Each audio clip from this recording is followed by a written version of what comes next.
Hello friends, आज हमारा practice set 34 रहेगा, जिसका फर्स्ट क्वेश्चन आता है हमारा। फर्स्ट क्वेश्चन इज़ शिक्षण अधिगम की सूचना प्रक्रिया जो सीखने के सिद्धांत के लिए सैद्धांतिक रूप से संबंधित होती है उसको क्या कहते हैं। आपके जो भी प्रैक्टिस सेट थे आज से पहले जितने भी 33 हुए थे उसमें 4 ऑप्शन दिए जाते थे, एक ऑप्शन चॉइस करना पड़ता था। इसमें क्या है, आपका डायरेक्ट आंसर है, इस आंसर का एक्सप्लेनेशन है, तो ध्यान से देखना आप, क्योंकि जो इसका एक्सप्लेनेशन होगा उसी में से क्या है आपके क्वेश्चन बन के आते हैं एंड ऑप्शन भी उसी के अंदर से आते हैं। ठीक है, तो इसका आंसर है हमारा सूचना प्रसंचरण सिद्धांत आपका। ठीक है, ओके। तो हमारा जो सूचना संचरण जो इस सिद्धांत है, इसको हम इंग्लिश में क्या कहते हैं, इंफॉर्मेशन प्रोसेसिंग थ्योरी आपकी। ठीक है, तो ये क्या है, सैद्धांतिक रूप से क्या होता है, सबसे अधिक संबंधित होता है, जो ये बताता है आपका कि जो मनुष्य है उसकी इंद्रियों से जो भी प्राप्त जानकारी होती है उसको कंप्यूटर की तरह संसाधित करते हैं। ओके, और जो सूचना होती है या कोई भी इंफॉर्मेशन है उसको ग्रहण करना, व्यवस्थित करना, संग्रहित करना, फिर क्या करते हैं इसके अंदर कि आवश्यकता पड़ने पर उसका क्या किया जाता है, उपयोग करना होता है आपका। ठीक है, इसका मोस्ट इम्पोर्टेंट पॉइंट आता है आपका कि जो आपकी इस सिद्धांत के अनुसार क्या होता है, सीखना तब होता है जब जानकारी, कोई भी क्या है, इन्फॉर्मेशन है। ठीक है, इन्फॉर्मेशन, कोई भी इन्फॉर्मेशन तब अल्पकालीन, क्या चीज़ आपकी, अल्पकालिक आपकी क्या है, स्मृति से तब दीर्घकालिक स्मृति में क्या हो जाती है, स्थानांतरित हो जाती है, मीन्स ट्रांसफ़र हो जाती है। और प्रभावी शिक्षण के लिए क्या होता है, जो शिक्षक है, जो टीचर होते हैं, उसको जानकारी को व्यवस्थित करना चाहिए ताकि क्या हो सके, जो संज्ञानात्मक अधिभार है उससे बचा जा सकता है इसमें। तो क्लियर हो गया आपको कि सैद्धांतिक रूप से जो संबंधित है वो क्या है आपका, सूचना प्रसंचरण सिद्धांत आपका। ओके, आपका यहाँ पे एक पॉइंट और आता है कि जो आपका सूचना प्रसंचरण जो आपका सिद्धांत है, ठीक है, प्रसंस्करण जो सिद्धांत है, इसके क्या है, बहुत सारे चरण होते हैं। ठीक है, इसके मुख्य चरण होते हैं, और सीखना जो है इनके विचार के अनुसार या इनके अनुसार क्या है आपका, सूचना प्रसंस्करण सिद्धांत में क्या होता है कि सीखना एक मानसिक प्रक्रिया होती है, मेंटली प्रोसेस होता है, जिसमें बहुत सारे क्या होते हैं, चरण होते हैं। क्या होते हैं, चरण होते हैं हमारे। ठीक है, अगर हम फर्स्ट चरण की बात करते हैं तो ये होता है हमारा इनपुट, मीन्स सूचना ग्रहण करना, मीन्स इंद्रियों के माध्यम से क्या है, जानकारी को प्राप्त किया जाता है। अब आपको इंद्रियां, बहुत से लोग हैं जिनको इंद्रियां ही नहीं पता भाई इंद्रियां होती क्या है, तो आपको इंद्रियों का भी पता होना ज़रूरी है कि सूचना ग्रहण करते हैं हम अपनी आँखों के माध्यम से। अगर टीचर कुछ पढ़ा रहा है, आइज़ से देख रहे हैं, टीचर कुछ बोल रहा है, कानों से सुन रहे हैं, टीचर कुछ भी कर रहा है, तो मीन्स क्या है, इंद्रियों के माध्यम से क्या कर रहे हैं, हम जानकारी को प्राप्त कर रहे हैं। ये होता है हमारा इनपुट के अंदर। ये क्या है, हमारे चरण हैं इसके सूचना प्रसंचरण सिद्धांत के। ओके, सेकंड आता है इसमें आपका संसाधन, मतलब प्रोसेसिंग आता है, मीन्स जो भी हमने सूचना इन्फॉर्मेशन को प्राप्त किया है उसको छांट कर वर्गीकृत करते हैं और उसको फिर क्या करते हैं, व्यवस्थित करते हैं। ये होता है हमारा प्रोसेसिंग के अंतर्गत। नाउ थर्ड आता है उसके बाद हमारा स्टोरेज। ये सारे इसके चरण है। स्टोरेज आता है मतलब संग्रहण, जानकारी को क्या करते हैं, जो भी हमारी इन्फॉर्मेशन, जो हमारी जानकारी सूचनाएं होती हैं, स्मृति में संग्रहित करना उनको, और मुख्य रूप से जो अल्पकालिक से क्या है, दीर्घकालिक स्मृति की ओर क्या करते हैं, स्थानांतरण के माध्यम से होता है। और नाउ लास्ट पॉइंट आता है इसका आपका रिट्रेवल, मतलब कि आपका पुनरुद्धार, मतलब कि जब आवश्यकता होती है तो जो हमारी आवश्यक जानकारी है, जो हमारे अंदर है, संग्रहित जो जानकारी होती है, उसको पुनः प्राप्त करना और उसका उपयोग करना। तो ये इसके क्या हैं, 4 चरण हैं इसके। क्वेश्चन क्या है, इस तरीके से क्वेश्चन क्या बन सकता है अब आपका, अगर हम क्वेश्चन को यहीं पे दे दें कि सूचना प्रसंचरण जो सिद्धांत है इसके चरण कौन कौन से होते हैं। आपको इनपुट दे दिया, प्रोसेसिंग दे दिया, स्टोरेज दे दिया, लेकिन आपको ये वाला ऑप्शन नहीं दिया। इसके अलावा आपको कुछ भी अलग ऑप्शन दे दिया और पूछ लिया कि कौन सा इसका चरण नहीं है, तो आपका 4 वाला आंसर करेक्ट हो जाएगा क्योंकि वो दूसरा ऑप्शन दे दिया। ऐसे भी हो सकता है यहाँ पे लिख दे कोई नहीं, या ऐसा हो सकता है यहाँ लिख दे ABC तीनों कि कौन सा होता है। तो आपके क्वेश्चन जो हैं वो इसी तरीके से बन के आते हैं आपके एग्ज़ाम में। क्लियर हो गया ये आपको। नाउ नेक्स्ट क्वेश्चन आता है हमारा। नेक्स्ट क्वेश्चन इज़ कि एक 16 वर्षीय किशोर की मानसिक आयु जो है 15 वर्ष है, तो वह किस श्रेणी में आएगा। तो इसका करेक्ट आंसर हुआ सामान्य मानसिक विकास की श्रेणी में आता है। अब आता कैसे है, आपको फॉर्मूला पता होगा जो IQ लेवल का एक फॉर्मूला होता है आपका। तो क्या होता है फॉर्मूला, पता है किसी को? जिसको भी पता होगा वो क्या करेगा, इस क्वेश्चन को इजीली निकाल लेगा। और 1 नंबर आपका क्या है, बुद्धि से जो है वो आता ही आता है, और आपको IQ लेवल से तो मोस्टली देखने को मिलता ही है आपका एग्ज़ाम के अंदर। तो आपको क्या करना है, इसका जो फॉर्मूला है वो आपको लर्न होना चाहिए, क्योंकि डायरेक्ट फॉर्मूला पूछ लेते हैं या फिर फॉर्मूले पे बेस्ड क्वेश्चन बना के पूछ लेते हैं। तो हम फॉर्मूले से क्या है, अगर यहाँ पे ये ऑप्शन ना हो के यहाँ पे 46, 38 कुछ भी दे देते तो आपको ये आंसर देखने होते। अब आपको पता होगा कि IQ लेवल की भाई प्रतिभाशाली जो होता है उसका 140 प्लस होता है, श्रेष्ठ बुद्धि सामान्य वालों का कितना होता है 90 से 110 होता है। तो आपको क्या इस तरीके से भी क्वेश्चन पूछ सकते हैं। तो क्वेश्चन आपका किसी भी तरीके से बन के आ सकता है। तो चलो हम यहाँ क्वेश्चन की बात करते हैं, जो हमारा क्वेश्चन है इस पे आते हैं। तो IQ लेवल क्या होता है हमारा, तो इसका फॉर्मूला होता है आपका मानसिक आयु बटे आपकी जो वास्तविक आयु होती है, वास्तविक आयु मल्टीप्लाई आपका 100 होता है। ठीक है। अब अगर हम यहाँ क्वेश्चन की बात करते हैं तो इसमें लिखा है 16 वर्षीय किशोर, तो ये इसकी वास्तविक आयु हो गई, मतलब 16। मानसिक आयु आपकी दे रखी है इसके अंदर कितनी 15, मल्टीप्लाई कितना हो गया आपका 100। अब इस क्वेश्चन को हम क्या करते हैं, सॉल्व करते हैं, देखते हैं क्या आंसर आता है। कुछ बेस से अगर इसको मैं बताऊं तो क्या है, 2 चौक कितने होते हैं 8, 2 पंजे 10, 0 की 0। ठीक है। 2 दूनी कितना होता है 4, और 2 दूनी 4, और 2 पंजे कितना होता है आपका 10। ठीक है। आपका ये होता है 25 की हम तब 15 की तब हम 25 में मल्टीप्लाई करते हैं तो आपका क्या आता है, वो यहाँ पे बाय मिस्टेक गलती हो गई, यहाँ पे होगा आपका, यहाँ पे स्टार्टिंग में गलत हो गया, यहाँ पे होना था आपका कि 2 अट्ठे कितने हो गए 16 हो गए, 2 पंजे 10, 0 की 0 हो गया। ठीक है। 2 चौक 8 हो गया, 2 दूनी 4, और 2 पंजे कितना हो गया 10 हो गया आपका। ठीक है। ठीक है। अब अगर हम यहाँ 15 की अगर 25 में मल्टीप्लाई करते हैं तो हमारा आता है, हमारा आएगा 375, अपोन में कितना हो गया 4, इजिकल टू, इससे इसको डिवाइड करेंगे तो हमारा 93 पॉइंट समथिंग आएगा। ठीक है। और 90, और मैंने बताया आपको कि 90 से 110 के बीच में कौन से होते हैं, जो सामान्य बुद्धि वाले होते हैं, IQ लेवल वाले होते हैं। तो इसका जो करेक्ट आंसर होगा, ऑप्शन आपके कुछ भी दे दें क्वेश्चन से रिलेटेड, मीन्स आपका सिर्फ ये आंसर दे दें और या फिर आपको क्या है इस तरीके से लिख के दे दे, तो आपको करेक्ट आंसर पता होना चाहिए, और हो भी जाएगा इस फॉर्मूले के थ्रू। अगर आप क्वेश्चन को सॉल्व करते हैं तो आपको क्वेश्चन को सॉल्व करने के लिए फॉर्मूला लर्न होना बहुत ज़रूरी है। तो 90 से 110 के बीच में सामान्य बुद्धि वाले आते हैं, तो इसका करेक्ट आंसर ये होगा आपका। नाउ नेक्स्ट क्वेश्चन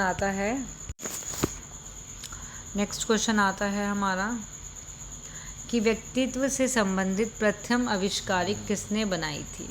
तो इसका आंसर क्या है आपका, फ्रायड है।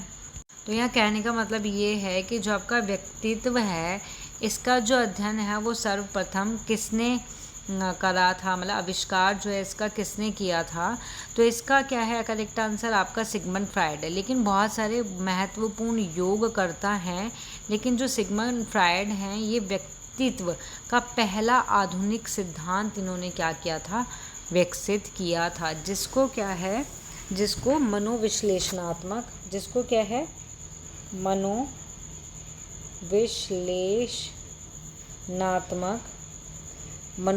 मनोविश्लेषणात्मक सिद्धांत के रूप में जाना जाता है।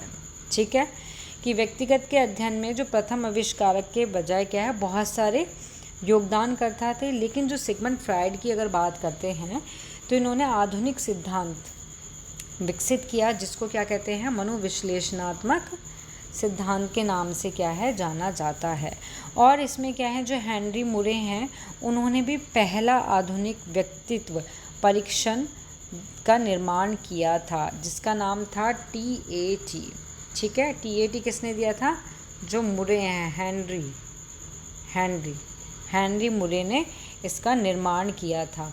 लेकिन यहाँ क्वेश्चन पे आते हैं और क्वेश्चन के साथ जो आपका ऑप्शन आता है फ्राइड, तो फ्राइड जो हैं ये कहते हैं फ्राइड जो 1923 में किसमें 1923 ईस्वी में इन्होंने पहला आधुनिक सिद्धांत विकसित किया, जो आज भी बहुत ज़्यादा इफ़ेक्टिव है, प्रभावशाली है। और इनका मुख्य विचार क्या था? इनका मुख्य विचार था कि उनके सिद्धांत ने क्या है जो अचेतन मन बचपन के अनुभव और व्यक्तित्व निर्माण में क्या है अहंकार सुपर ईगो की भूमिका जो है इस पर जोर देता है। ठीक है, ईड अहंकार सुपर ईगो इन सब की भूमिका पर क्या देता है जोर देता है आपका। ठीक है, क्लियर हो गया ये आपको।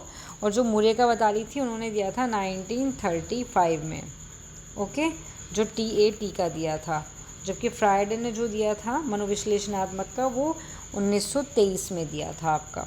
ठीक है, तो मिला के ये कह सकते हैं कि जो फ्राइड हैं इन्होंने क्या है अचेतन मन और जो बचपन है इसके जो अनुभव होते हैं उनके प्रभाव पर इन्होंने क्या किया था जोर दिया था। नाउ नेक्स्ट क्वेश्चन आता है हमारा कि किशोरावस्था के दौरान विकासात्मक परिवर्तन के फलस्वरूप होने वाली एक मुख्य समस्या क्या है? तो करेक्ट आंसर होगा कि मानसिक स्वास्थ्य विकार होती है, जैसे कि आपका चिंता, अवसाद, तनाव, खाने के विकार। तो ये मुख्य समस्याएं होती हैं। मुख्य तो क्या है आपकी मुख्य हो गई इसमें आपकी ये मानसिक स्वास्थ्य जो विकार होता है। ओके, और ये सभी क्या होती हैं? ये सभी आपके जो भावात्मक क्या चीज़ जो आपके भावनात्मक जो आपके उतार चढ़ाव होते हैं, क्या होते हैं उतार चढ़ाव होते हैं, वो सामाजिक दबाव और हार्मोनल बदलने से क्या है या बदलावों से क्या है जुड़े होते हैं। और जो आपकी किशोर अवस्था को बहुत तीव्र भावना से क्या है आत्मसम्मान की समस्या से क्या है पीड़ित होने के लिए उनको क्या करते हैं प्रेरित कर सकते हैं आपके। ठीक है, तो नाउ नेक्स्ट क्वेश्चन आता है आपका। नेक्स्ट क्वेश्चन इम्पोर्टेंट है क्योंकि अवस्थाओं से रिलेटेड है आपका। तो अवस्था में से क्या है क्वेश्चन एक आपका आता ही है एग्ज़ाम में। तो यहाँ है शारीरिक विकास की गति कौन सी अवस्था में क्या है अत्यधिक धीमी हो जाती है? करेक्ट आंसर इज़ मध्य बाल्यावस्था। ठीक है, यहाँ पे क्या होता है आपका कि जो आपकी शैशवावस्था होती है, जो अगर हम शैशवावस्था की बात करते हैं शैशवावस्था, तो यहाँ पर आपका जो शारीरिक विकास है वो बहुत कैसे होता है तेज़ी से होता है आपका। ठीक है, तो आपकी शैशवावस्था की तुलना में क्या है जो आपकी मध्य बाल्यावस्था होती है इसमें क्या होता है विकास जो होगा शारीरिक वो क्या होगा कम होगा। ठीक है, और शारीरिक विकास की दर क्या है वो भी धीमी हो जाती है इसमें, लेकिन जो शरीर का अनुपात है या मोटर कौशल होते हैं वो परिष्कृत होते जाते हैं इसमें। ओके, आपका जो शैशवावस्था है अगर हम बात करते हैं शैशवावस्था की तो वो जन्म से लेकर क्या है 2 साल की होती है। कहाँ की होती है? जन्म से लेके 2 ईयर तक की होती है आपकी। और इसमें क्या है बच्चे का जो विकास है वो बहुत तेज़ी से बढ़ते हैं। ठीक है, और अब आपकी बात करते हैं जो आपका आंसर पे आ जाते हैं। तो ये क्या होती है ये आपकी 5 से 5 to 8 ईयर के बीच का बच्चा होता है इसमें, और इसमें शारीरिक विकास की गति धीमी हो जाती है और इस समय भूख भी कम हो जाती है। भूख भी कैसी हो जाती है बच्चों की या बालक या व्यक्ति की, कम हो जाती है। ठीक है। और इसके बाद आती है आपकी किशोरावस्था। किशोरावस्था, ठीक है। किशोरावस्था जिसको यौवन भी कहते हैं, ये क्या होती है, गर्ल्स में होती है आपकी 8 से 13 वर्ष की। ठीक है। और आपकी लड़कों में, बॉयज़ में होती है ये आपकी, कह सकते हैं 10 से 16 ईयर की होती है। ठीक है। और इसमें जो शारीरिक विकास है उसकी जो गति है वो फिर से क्या होती है, फिर से बढ़ जाती है, इसकी गति और ज़्यादा बढ़ जाती है। ओके। वैसे अगर इसकी वो देखें, हम ईयर देखें तो ईयर में बताया गया हमारे कि 12 से जो 18 साल का बालक होता है वो किशोरावस्था के अंदर आता है। ठीक है। तो इसकी क्या है, बहुत सारी उनमें क्या है, इनको डिवाइड किया गया है बहुत सारे विशेषज्ञों ने इनको। वैसे इसकी क्या है, 10 से 19 ईयर मानी जाती है। कितनी आपकी 10 से 19 मानी जाती है। किसकी, WHO के थ्रू जो होती है आपकी। ऐसे साइकोलॉजी के थ्रू 13 से 19 होती है, MSD मैनुअल के थ्रू 11 से 21 होती है, हेल्थी चिल्ड्रन ऑर्गन्स के थ्रू 12 से 18 होते हैं। मीन्स बहुत सारी होती हैं, चेंजेस होती रहती हैं ये आपकी। ठीक है। लेकिन WHO जो हैं वो आपके यही बोलते हैं, WHO जो बोलते हैं कि 10 से 19 वर्ष का बच्चा किशोरावस्था का बच्चा कहलाता है, या उनके बीच की आयु ये रखी गई है किसने, विश्व स्वास्थ्य संगठन के माध्यम से। ओके। नाउ नेक्स्ट क्वेश्चन आता है आपका कि बुद्धि का त्रिआयामी सिद्धांत है, कौन है, गिलफोर्ड। तो गिलफोर्ड से मतलब है यहाँ पे कि गिलफोर्ड के द्वारा क्या है प्रतिपादित किया था, क्या, बुद्धि का त्रिआयामी सिद्धांत, जो बुद्धि को 3 आयाम में विभाजित करता है। कितने आयाम में, 3 आयाम होते हैं जिसमें विभाजित करता है। फर्स्ट आता है इसमें, फर्स्ट चीज़ आता है इसमें संक्रियाएं, मतलब कि आपकी जो सोचने की क्या होती है, प्रक्रिया होती है इसमें आपकी। ठीक है। उसके बाद आता है विषय वस्तु,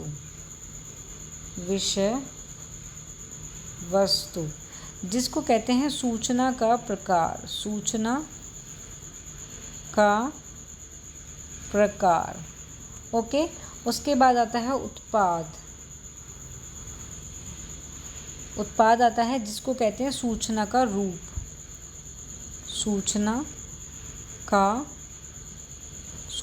रूप होता है। तो ये क्या है, ये बुद्धि के 3 आयाम हैं जो किसने बताए, गिलफोर्ड ने बताए हैं। इस सिद्धांत के अनुसार क्या होता है कि जो बुद्धि में ऐसे घटक भी होते हैं जो इन 3 आयामों के संयोजन से बनते हैं, जिससे कुल कितने आपके 180 प्रकार की बौद्धिक क्षमताएं, जिससे क्या होता है 180 प्रकार की बौद्धिक क्षमताएं हो सकती हैं आपकी। ठीक है। नाउ नेक्स्ट क्वेश्चन आता है आपका, नेक्स्ट क्वेश्चन इज आता है कि बुद्धि का संबंध किस चिंतन से है। आंसर है अपसारी चिंतन एक ही समस्या के कई समाधान खोजता है। अभिसारी चिंतन एक सही समस्या समाधान को ढूंढता है। और तर्कपूर्ण समालोचित चिंतन मूल्यांकन और निर्णय लेना शामिल है। तो इसका करेक्ट आंसर तो ये है। ठीक है। तो यहाँ अगर हम बात करते हैं तो बुद्धि जो है वो कई प्रकार के चिंतन से क्या होती है, जुड़ी होती है। इसमें बुद्धि का संबंध किस चिंतन से होता है, पर्टिकुलर हम एक चिंतन का नाम नहीं ले सकते। इसमें क्या है, बहुत सारे तरह के प्रकार के चिंतन से जुड़ी होती है, जिसमें हमारा आता है अपसारी चिंतन आता है। अगर हम अपसारी चिंतन की बात करें तो इसमें क्या होता है, एक ही समस्या के कई समाधान लिखा है। मतलब इसमें क्या होता है, अगर आपके सामने कोई भी एक प्रॉब्लम है तो उसके एक समस्या, कोई एक प्रॉब्लम है, लेकिन उसके जो सॉल्यूशन होंगे वो बहुत सारे होंगे। किसके अंदर आता है, आपका अपसारी चिंतन के अंदर। ओके। इसी तरीके से आता है आपका अभिसारी चिंतन। इसमें क्या है, एक सही ही समाधान होगा या ढूंढना होता है। मीन्स राइट तो राइट, रॉन्ग तो रॉन्ग। जैसे आपका MCQ हो गया, बहुविकल्पी हो गए, उस तरीके के क्वेश्चन जो हैं वो अभिसारी चिंतन के अंतर्गत आ जाते हैं आपके। तो क्लियर हो गया आपको ये। नाउ नेक्स्ट क्वेश्चन आता है आपका क्या शाब्दिक बुद्धि परीक्षण का उपयोग किया जाता है? तो आंसर है इसका भाषा या बोलने में कठिनाई से। तो ठीक है, तो मीन्स ऐसे बालक जिनको क्या है, श्रवण दोष होता है। क्या होता है हमारा? श्रवण दोष होता है, ठीक है, या फिर उनको वाचाघात होता है। ओके, ये विशिष्ट भाषा शिक्षण वाले जो बच्चे होते हैं, इनके लिए क्या है, इनका उपयोग किया जाता है, क्योंकि इन परीक्षण में क्या होता है, पढ़ना लिखना और मौखिक उत्तर देने की आवश्यकता इसमें नहीं होती है, बल्कि क्या होता है, ये परीक्षण जो होता है रेखा चित्र के आधार पर, मीन्स क्या, रेखा चित्र, आपके रेखा चित्र हो गए, आपकी क्या हो गई, आकृतियाँ हो गई, ठीक है, आपके क्या हो गए, इसमें प्रतीक हो गए, इनका उपयोग करके बुद्धि का मूल्यांकन करते हैं। और ये सुनिश्चित किया जाता है इसमें कि जो परीक्षण है उसका जो परिणाम है किसी व्यक्ति की भाषा बाधा से प्रभावित ना हो आपका, ठीक है। नाउ नेक्स्ट क्वेश्चन आता है, नेक्स्ट क्वेश्चन इज कि गार्डनर बहुबुद्धि सिद्धांत के अंतर्गत स्थानिक चित्र को मानसिक रूप से परिवर्तित करने की क्षमता कहलाती है। करेक्ट आंसर इज इसका हो गया स्थानिक बुद्धिमत्ता, मतलब कि आपका जो चित्र स्मार्ट होता है उसका आपका क्या है, परिवर्तन की जो क्षमता है वो क्या कहलाती है आपकी, चित्र स्मार्ट, स्थानिक बुद्धिमत्ता। तो स्थानिक जो बुद्धिमत्ता है वो कैसी होती है, दृश्य स्थानिक दुनिया को सटीक रूप से समझने की क्षमता उसमें शामिल होती है। कहने का मतलब है दृश्य जानकारी को रूपांतरित या फिर हेर फेर करने की क्षमता इसके अंदर शामिल होती है आपकी। ओके, नाउ नेक्स्ट क्वेश्चन आता है, व्यक्ति जन्म से परीक्षण देने के समय तक की आयु कहलाती है, इसको बोलते हैं कालानुक्रमिक आयु आपकी, ठीक है, जिसको हम बोलते हैं कैरोनोलॉजिकल एज आपकी, ठीक है। तो कहा जाता है कि जो जन्म के बाद बीते हुए जो समय होते हैं, समय को वर्षों महीने दिनों में मापती है और समय के साथ नहीं बदलती है। ये आपकी जो क्रोनोलॉजिकल एज होती है आपकी, ये आपकी क्या होती है, इसको हम बोल सकते हैं आपकी असली उम्र होती है। इसको क्या कहते हैं, असली उम्र, असली उम्र होती है जो सीधे आपके जन्म से जुड़ी होती है। ये समय के अनुसार बढ़ती है, व्यक्ति की शारीरिक क्षमता के आधार पर नहीं बदलती। ओके, फॉर एग्ज़ाम्पल आपका यदि कोई व्यक्ति 15 साल का है, ठीक है, कोई भी व्यक्ति बच्चा किसी XYZ कोई भी हो, कितने साल का है, 15 साल का है, तो वो अपने जन्म से 15 साल पूरा कर चुका है, मतलब तो यही उसकी क्या है, यही उसकी कालानुक्रमिक आयु, मीन्स उसकी असली उम्र उसकी रहेगी आपकी। ओके, नाउ नेक्स्ट क्वेश्चन तो आपको मिलेगा नेक्स्ट क्लास में। यहाँ आपकी क्लास जो है ख़त्म होती है।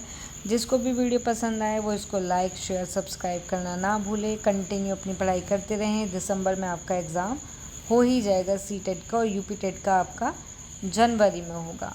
Thank you.